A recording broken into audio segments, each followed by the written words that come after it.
నన్ను మాటలు అన్నారు కొంతమంది అని, అదేమంటే వాక్ స్వాతంత్రం అంటున్నారు అని, నేను కూడా వాళ్ళని అంటున్నాను అని, నా కొడకల్లారా కొడకల్లారా వైసీపీ నా కొడకల్లారా అన్నావు పవన్ కళ్యాణ్కి ముందు. అధికారం వస్తే నా కొడకల్లారా నా కొడకల్లారా అన్నావు. వైసీపీకి నీకు మీ రెండు పార్టీలు మీరు తెలుసుకోండి. సరే, అధికారం వచ్చింది నీకు. ఈ సంవత్సర కాలంలో ఎన్నికలప్పుడు నువ్వు చెప్పిన మాటలేంటి జనానికి? ఇప్పుడు నువ్వు చేస్తున్నది ఏంటి? నీ వల్ల ఈ సంవత్సర కాలంలో జనానికి జరిగిన మేలేంటి? నీ మాటల వల్ల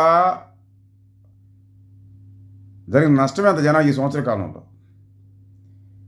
ఎవరో ఒకరిని నేను మాట అంటే నా కొడకల్లారా అని తిట్టి భావ ప్రకటన స్వేచ్ఛ అన్నావు కదా. నా కొడక, లంజా కొడక, ఇలాంటి మాటలు జనం పైకి మాట్లాడలేకపోవచ్చు, మనసులో అనుకున్నా మనకు బాధే కదా. మనం ఒక మాట తప్పితే లంజా కొడక, నా కొడక అని జనం మనసులో అనుకున్నా అది మనకు తగినట్టు అవుతుంది కదా. జనంతో మాట పడకుండా ఎలా పాలన చేయాలి వీలైతే తెలుసుకో. ఎవరిలో నిన్ను అన్నారని నువ్వు నా కొడక అన్నావు కదా.